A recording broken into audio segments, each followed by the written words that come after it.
ছাত্র পড়াতে গেলাম। ছাত্রের পড়ায় মন নেই। অনুমান করলাম ছাত্র আমার প্রেমে হাবুডুবু খাচ্ছে। তখন আমি কলেজে পড়ি। ছাত্র পড়ে ক্লাস 8-এ। জেএসসি পরীক্ষার 2 মাস আগে পড়াতে গেলাম। সামনে পরীক্ষা, প্রচুর পড়ার চাপ, কিন্তু ছাত্রের পড়ায় মন নেই। পড়াতে গেলে আমার দিকে ড্যাব ড্যাব করে তাকিয়ে থাকে, কত কিছু যেন ভাবে। সরাসরি কিছু না বললেও আমি বেশ বুঝতে পারলাম ছাত্র প্রেমের পুকুরে সাঁতার কাটছে। মেয়েদের প্রথম প্রেম হয় গৃহশিক্ষকের সাথে।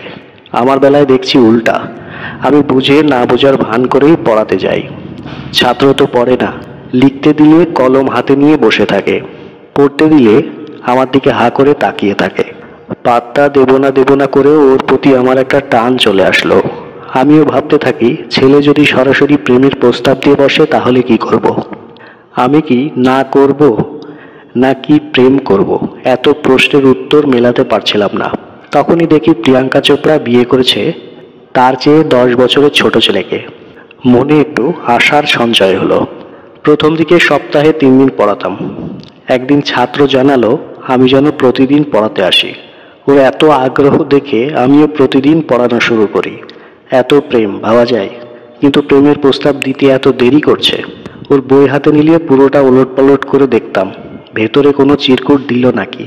সাংকেতিক সংখ্যায় খাতায় 143 মানে আমি তোমাকে ভালোবাসি এসব লেখা আছে নাকি। আমার নামের অক্ষরের সাথে তার নামের অক্ষর যোগ চিহ্ন দিয়ে কিছু লিখলো নাকি। কিছুই পাইনি আমি। কিন্তু ছাত্রের পড়ায় মন নেই। চোখে মুখে প্রেম দেখা যায়, মাঝে মধ্যে পায়ের উপর সুড়সুড়ি দিত। আমার অবশ্য ভালোও লাগতো। আমি বুঝেও না বোঝার ভান করে বসে থাকতাম।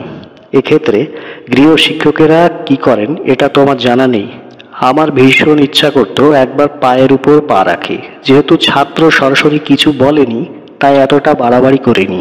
একদিন পা দিতে যাব, তাকিয়ে দেখি একটা তেলাপোকা দৌড়িয়ে যাচ্ছে। ভাগ্যিস আগে কখনো নিচে তাকিয়ে দেখিনি। কি ভীষণ বোকা হলাম সেদিন। একদিন পড়াতে গেলাম, তার বাসায় কেউ নেই। ছাত্র আমার হাত ধরে ফেললো। আজ বোধহয় সেই আকাঙ্ক্ষিত দিন।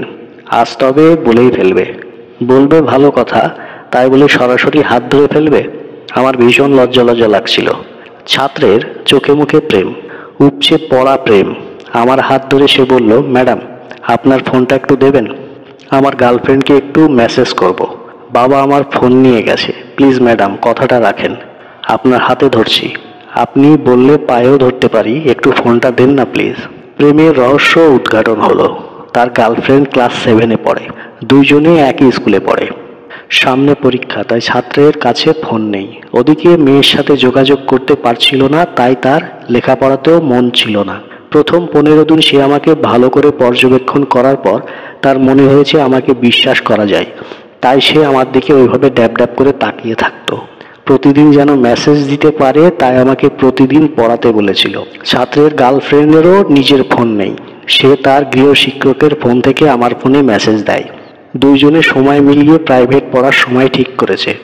বেচারা গৃহশিক্ষকের জন্য মাঝে মধ্যে আমার টান অনুভব হতো। এত কিছুর পরেও পড়ানো বাদ দিলাম না। সামনেই তার জেএসসি পরীক্ষা। সবকিছু সহ্য করেই পরীক্ষা অবধি পড়াবো বলে পড়াতে যাই। পরীক্ষার কিছুদিন আগে ছাত্র আর আমার ফোন চায়নি। আগের মতো আমার সাথে বেশি কথাও বলেনি। মন মরা থাকে কিছুটা। পরীক্ষার সামনে তাই হয়তো চুপচাপ আছে। পরীক্ষাটা ভালোই শেষ হলো।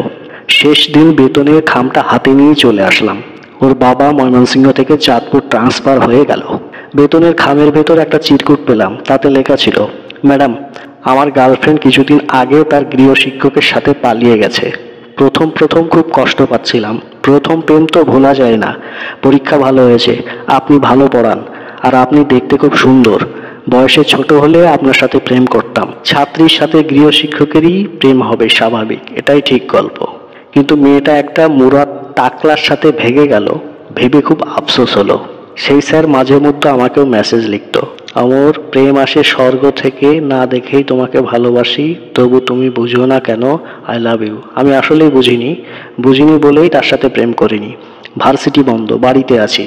গতকাল এলাকার এক আন্টি তার ছেলেকে পড়ানোর কথা বললেন। ছেলে কলেজে পড়ে। তো বন্ধুরা, আজকের এই গল্পটা যদি ভালো লাগে আপনাদের একটুও, অবশ্যই একটা লাইক করে দিন, বন্ধুদের সঙ্গে শেয়ার করে দিন।